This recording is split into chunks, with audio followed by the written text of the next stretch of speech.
Obedient as always, honoring the physician because we all have need of him. She took to reading again like a rocket to the moon. It was a restful period for Sister Catherine, but love is psychic. I said to her one day early in January, "My premonitions never come true, no matter how strong they are, but I have a foreboding in my heart that we won't be together much longer." Always the spiritual optimist, she said, "But think of the long years we've had together, and what wonderful years they were. Let us thank God for them. I do daily. And just think, we'll have all eternity together." And after a pause, she added, "And let's make the most of the time we have left." This was the nearest she came to any mention of death. On January 24th, her breathing became labored, and she had to wear an oxygen mask almost 3 hours out of 4. When her difficulty in breathing abated, even for only half an hour, she would, of all things, read. On January 25, however, the breathing difficulty became very grave. Sister lost consciousness, and about 4 o'clock was rushed to DePaul Hospital in a dying condition. She was immediately placed in the cardiac intensive care unit. Sister nurses worked with her around the clock and managed almost miraculously to make her comfortable, so that she seemed at peace and free from pain. The morning of the day she died, I slipped into her room and whispered to her, "Sister, am I getting through to you?" She spoke my name and added a few words that will remain locked in my heart forever. Now that she is gone and her place knows her no more, I cling to the memory of those words to help me with whatever time is left ahead. As I left the room, her day nurse, Sister Esther Levin, followed me outside. "Sister," she said, "yesterday afternoon Sister roused from a sleep, opened her blue eyes to their widest, and as though she were greeting someone she loved, she said almost in her own, usually strong voice, 'Mamie, oh Mamie.' Then she smiled and lay back on her pillow." "Who is Mamie?" Sister Esther asked. I answered briefly, "Her favorite sister who died years ago." That night, with no struggle, just with a sigh, Sister Catherine Sullivan died, just 1 month from completing 60 happy years as a daughter of charity. At her own request, she was buried among the sisters at the next vacant place.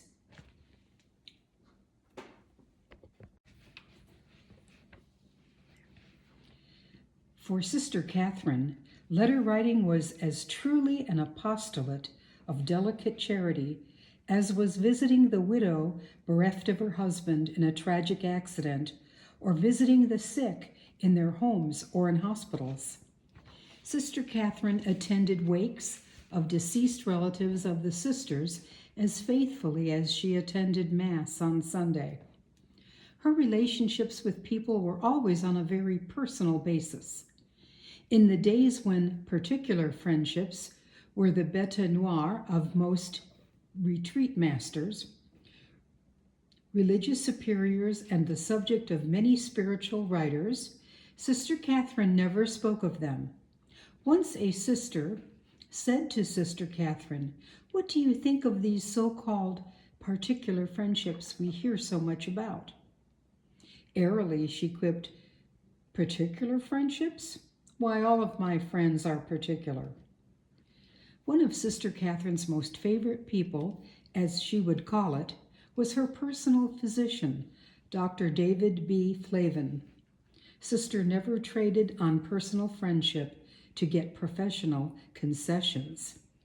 She always asked his permission for any extensive travel because she was a cardiac hazard. When Sister was going to Rome for the conferring of the red hat on Cardinal Ritter, she consulted Dr. Flavin. He looked grave. "You know you're not getting any younger, Sister, though you hold your own very well. I'll have to lay down a condition for your going.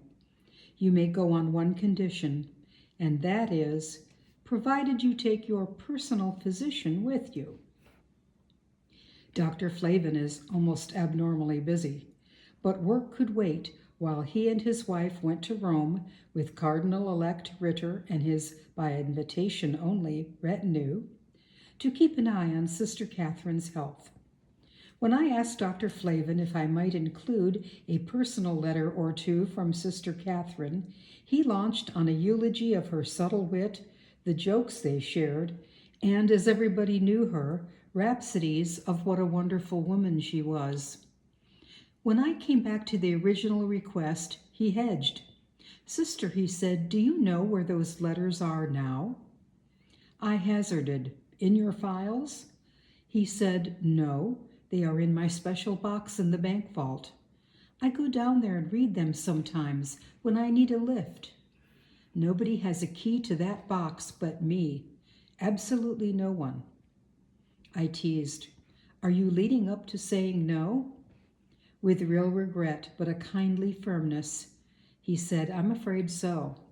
They're sacred to me, sister." Dr. Flavin had served Sister Catherine for more than 30 years. I know that she counted Dr. David B. Flavin and Mrs. Flavin among her close friends. Another revered but informal friend is now dead, Monsignor John J. Butler.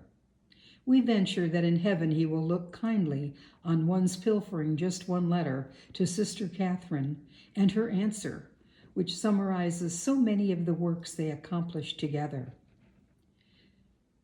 Dear Sister Catherine, enclosed is the address which you wanted to read. As a matter of fact, you are the first to receive a copy. I know it doesn't come up to some of the gems of which you are capable yourself, but it is rather difficult to express in 10 minutes the tremendous dedication of 48 years. I find it just as difficult, even now, to express to you, my dear friend, the thoughts that flood heart and mind at such a time in my life. To say that it is a rare privilege to work with you personally and with the Daughters of Charity is a very mild statement indeed. We have certainly plowed through many a rough spot together, but on the other hand, we have shared a lot of joy. How does one say thank you for generosity, for understanding, for friendship through many years, except to say from the bottom of a very full heart, God bless you, now and always. Sincerely and gratefully in our Lord. A week later to the day, Monsignor received this response from Sister Catherine. Dear Monsignor Butler, life has its moments. Rare, unplanned, unpredictable. Such a moment was mine, dear Monsignor Butler, when I read your letter that accompanied the promised copy of your talk at the testimonial dinner recently tendered in your honor. Moments are utterly dissociated with years, so time stood still, or rather the past, present, and future blended into a three-dimensional picture in which I viewed our working together during the past 21 years. Vignettes stand out, just you and I in your office discussing certain immediately needed repairs to Guardian Angel settlement. A matter of only a few $1,000s, but it seemed awfully big to us then. And your termination of the interview by reaching into a drawer of your desk and passing me the amount needed with an almost apologetic remark, I happen to have it. Then the hurry-up necessity during World War II to establish a day nursery sent us both to exploring the possibilities of space at St. Philomena's. This will serve as a dining room, and these rooms as dormitories, and this for a playroom. Within days, Stella Maris Day Nursery was ready for applicants. Do you remember getting a telephone call from a newspaper reporter asking, who is this Mrs. Stella Morris that established the day nursery named after her? Most brilliant of all the vignettes is that of the Child Guidance Center of Our Lady of Grace, which came into existence solely because of your vision and of the acute need for it, and my desire to follow your leadership. Money was needed, we said, and personnel. We had neither. Like Peter and John when accosted by a beggar for alms, like the apostles also, we said, "But what we have, we give you." Our knowledge of the need and the firm faith that if we make a beginning in the name of Christ, he who has begun the good work will perfect it unto the end. And so it was. How fitting that the financial returns from the testimonial dinner should go to the child center of Our Lady of Grace, your work of predilection. Nothing could have been more appropriate. Your speech is a masterpiece, dear Monsignor. As I read it, I marveled at its structure, its flashes of wit here, its subtle irony there, but withal its able expression of your affectionate gratitude for all of the persons who have worked so zealously and ably under your direction. Dear Monsignor Butler, I was joyously proud when I found my name amongst those you specially mentioned as your friends. But for the rest of my life I shall be humbly grateful that my name will be mentioned by you to your first friend, our blessed Lord, the source and model of all charity. Devotedly, Sister Catherine. We quote from Sister Catherine's letter to Father Miller, successor to Monsignor Butler as President of Catholic Charities of St. Louis. Dear Father Miller, I am rather glad that I was absent from the city when the announcement of your appointment as Director of Catholic Charities was made, because I prefer that my congratulations be not mingled with nor lost in the deluge of such notes and messages that you must have received. Director of Catholic Charities of the Archdiocese of St. Louis is a tremendously important job, viewed from any angle. But it becomes awesomely portentous when one thinks of it in relation to the thousands of poor and needy of all kind, which become now your special charges. Yes, yours, Father, because no matter how well organized and administered an agency is, the final responsibility rests in the hands and heart of the one who holds the chief position. Yours the infant and the derelict, yours the dependent child and the still more dependent aged. Yours the juvenile delinquent and the struggling widow, yours the homeless and the hungry. Your assignment brings to full fruition your ordination as deacon, and may Stephen, Philip, Procrus, Nicanor, Timon, Parmenas, and Nicholas assist you. I am sending to Paris some mass offerings for your intentions, dear Father Miller, and I am specifying that one mass be offered in the Sacred Heart Basilica at Montmartre, that the Sacred Heart of Jesus, of whose fullness we have all received, may impart a special degree of that fullness to you. Another Mass is to be offered at the shrine of St. Vincent de Paul in the Vincentian Mother House, that the patron of all charitable works may be ever mindful of you. Another Mass is to be offered at the shrine of St. Louise de Marillac in the miraculous metal chapel. Certainly she has had a special interest in you, dear Father Miller, ever since you were appointed assistant pastor in the parish dedicated to her. But in addition, I have a very special intention in that Mass at St. Louise's altar. It is that she will bless you with an understanding, sympathy, and tact in dealing with all religious women. Not a small boon, that. The fourth Mass is to be offered at the shrine of St. Catherine Laborie, that your happy relations with the daughters will ever continue. Sincerely. Sister Catherine's subtle concern for all religious women will not be lost on the reader. It was characteristic of her to love all the sisters of the world, and willingly would she have made any sacrifice for them. Chapter 10. Sister Catherine loved life. She did not want to die. She was not at all afraid of death. She often said she would gladly welcome it when the time came, but she was in no hurry for it to arrive. Life is so interesting, she would say, especially now when no one knows what's going to happen next. She had an unconquerable interest in everything. Baseball, for one example. She rarely, and only on a holiday, would follow the game on television or radio. But in picking up the newspaper for a rundown of the news each morning, she turned to the sports section to see first what the Cardinals were doing. And our space efforts. The astronauts were like brothers to her, and she often remarked that she prayed for their brave wives. She must have had all heaven watching the moon when we planted the flag there.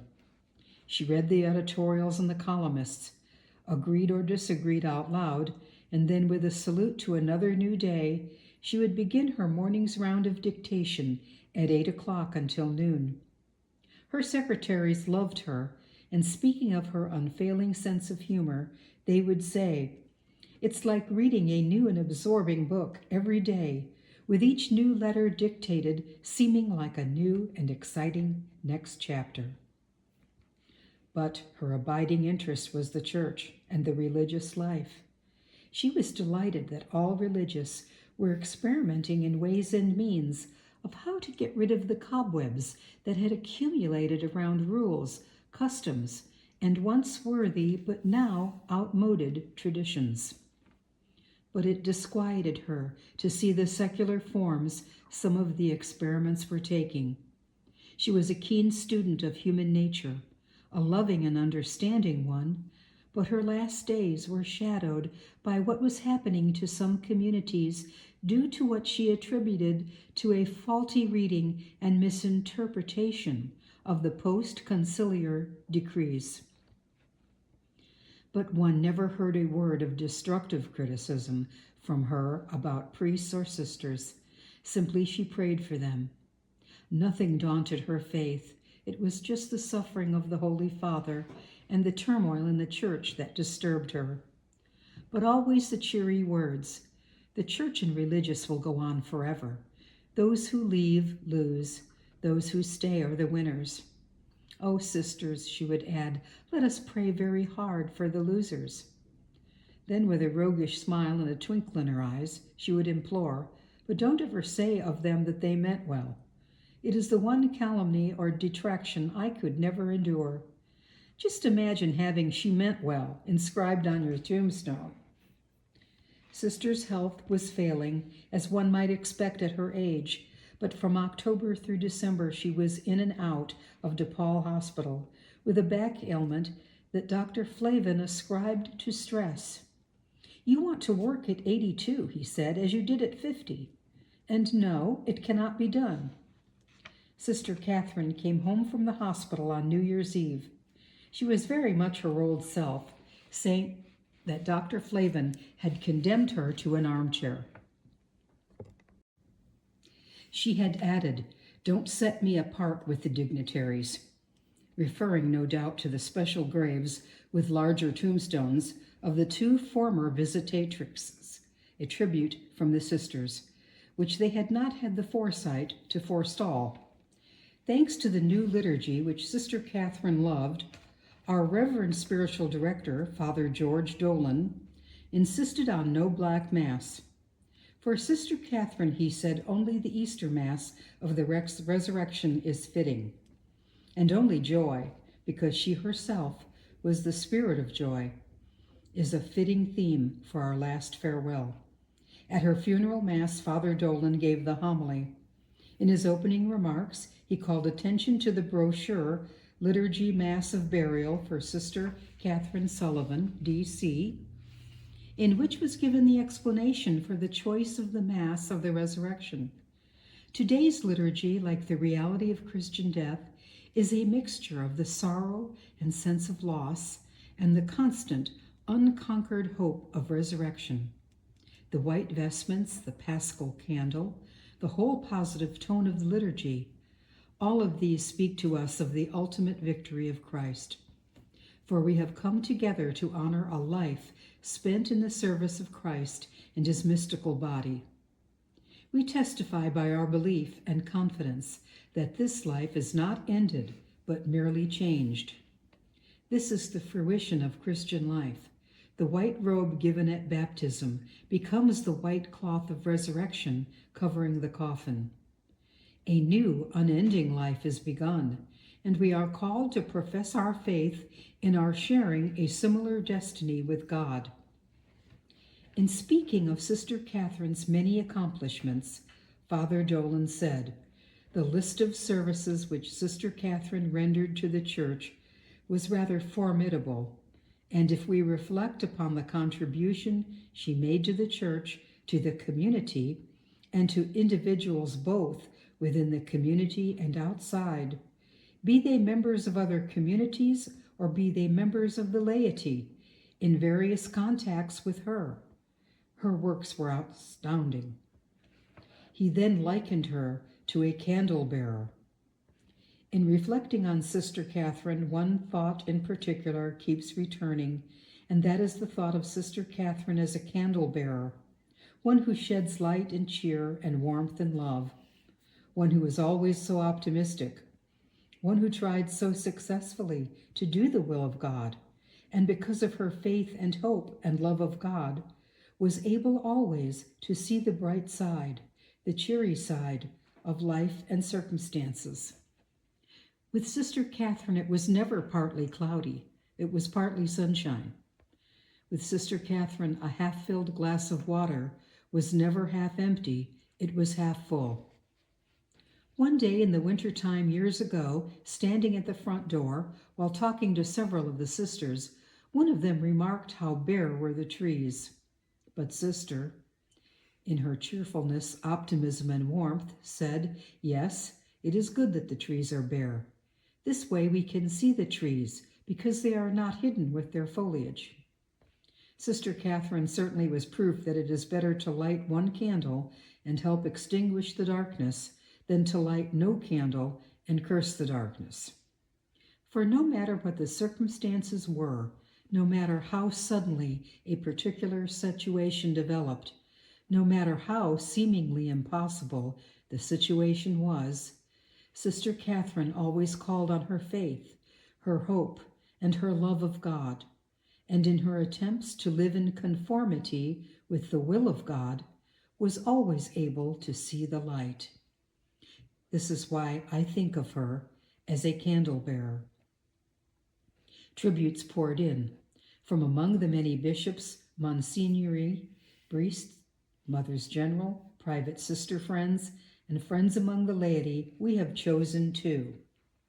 One of Sister Catherine's close friends, in far-off India, Sister Beatrice Brown, D.C., now president of St. Justin College, which, by the way, is open only to students who already possess the bachelor or master's degree, but need courses in newer techniques in teaching, writes, "No one in all the world, not even you, Sister, knows how much I owe Sister Catherine for being what she is and what she has meant to me all these years. One can only repay her with what she so much deserves, a deep and enduring love, which I give her with all my heart. I have 2 little banners in my steel cupboard in my bedroom. Each night before I retire, I gaze on them lovingly because they so forcefully remind me of our precious Sister Catherine. The first banner announces, 'We are molded by those who love us.' What an artist, what a sculptor she was. The second banner reads, 'The Church relies on you.' What a force for good was Sister Catherine, above all in molding sisters to love and obedience to the Church, which guarantees that in our humble human way we can prove our supernatural love of God. Sister Catherine Sullivan D.C. by Sister Mary Emil Pinet. Sister Catherine Sullivan D.C., who died on February 1st, was the national chairman of the Sister Formation Conference. She was a member of the National Leadership Group for about a decade. During these years, there was a firm hand at the helm in national planning, and the national chairman brought to each meeting a blend of sparkle and wisdom that are not often joined. Her interest in sister formation as an organization began with the very first regional conference which the Midwest held in Chicago in 1954. With Sister Catherine, interest meant support, and her name was always high on the list of major superiors who gave the conference status and security when the ideas for which it stood were still struggling for acceptance. For these contributions alone, any of us who cherish the movement should be saddened by the passing of one of its most clear-sighted leaders and staunchest friends. Yet Sister Catherine's formal participation in the organization was perhaps not her greatest contribution to the sister formation movement. That contribution was her founding, together with Sister Bertrande Meyers of Marillac College in St. Louis, a unique center for the education of sisters of all communities, which today boasts of a faculty representing 15 different religious orders and a student body of just under 500, representing 37 congregations. The intercommunity faculty and intercommunity student body and the limitation to religious students could have been seen as temporary measures and could have been handled as expediencies. With Sister Catherine, however, these features of Marillac, from its beginning to the present time, have been developed as cherished strengths, never to be abandoned, no matter what difficulty or expense the cooperative approach might necessitate. The visitor to Marillac College, which won regional accreditation almost immediately, followed by National League for Nurses, and in due time, National Council for the Accreditation of Teacher Education, will be struck by the largeness of vision and attention to detail which went into its planning. What this really means is that Sister Catherine, visitatrix, during most of the building period, approached sister formation as a true community work of the Daughters of Charity, one deserving of every improvement and facility, an apostolate to the poor in the truest sense, because it was destined to form the servants of the poor. As servants of the poor, bearing the charisms of many different founders and foundresses, will continue to go out from Marillac College, they should know how to combine largeness of view with intensity of purpose, and if they continue to achieve that combination, they will owe more than they themselves realize to the woman who dreamed and planned and supported this institution. But even beyond what all of us owe Marillac, those of us of other communities who were privileged to know and work with Sister Catherine are indebted to her for what she was. What she was is hard to explain, for Sister Catherine broke all the molds. With charm and tact and exquisite obedience she broke them. And though she suffered fools gladly, none of us were with her very long without being separated skillfully from at least a little of our foolishness. When intellectual interests were somewhat suspect among sisters, Sister Catherine was a reader, and by her own efforts became a scholar. Among other things, she was a scripture scholar, decades before that became fashionable. Living through an era of specialization in which there really should not have been crossovers in professions, she won national eminence for pioneering work with Hansen's disease in the leprosarium at Carville, where she spent 20 years. She attained top leadership positions in the National Conference of Catholic Charities because of her subsequent work with unwed mothers. She was an officer in both the Conference of Major Religious Superiors and the National Sister Formation Conference, and she proved an able and astute administrator of a far-flung province of hospitals, schools, and social agencies spread over half a continent, and which included Japan, Formosa, and Puerto Rico. At an age when the books call for retirement, she founded a college and served as its first president. When renewal came along and suggested liberty of spirit, Sister Catherine agreed impishly because she had always had it. When Sister Bertrande wrote a bestseller denouncing formalism, Sister Catherine applauded, although she herself had never suffered from that disease.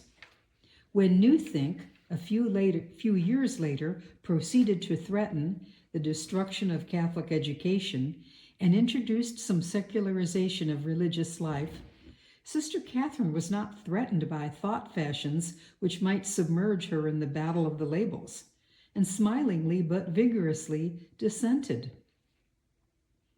The peculiar glow in her eyes, which 82 years and 2 cataract operations had not dimmed, the piercing kindness which enveloped you from the moment you came into her presence, and which reached out over the telephone wires or in an airmail pouch, and readiness with the Word of God, and the immediacy of the excuse for any failing mentioned in her hearing, there were these and 100 other signs that she was a holy woman.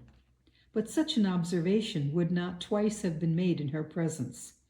On the first occasion, it would have been impaled on stiletto-like wit, which could deflate all pietism and pomposity without hurting. You would just know better than to try again. Some gifted pen, Sister Bertrande's I hope, should be put immediately to the writing of Sister Catherine Sullivan's life. The Daughters of Charity, St. Louis Province, owe it to us all to set before us workers at formation, our own and others, a picture of what a near-ideal American nun was and perennially may be. Meanwhile, for those of us who knew her, it may sound like an exaggeration those of us who knew her, it may sound like an exaggeration, but it is not, to say that the whole world is a drearier place with Sister Catherine in heaven.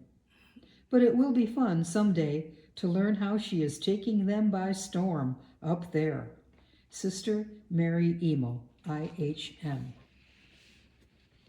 In life, especially when she was most active and vigorous, Sister Catherine could not enter a room or an auditorium where heads did not turn and feet make a beeline to be near her, just to have a word with her.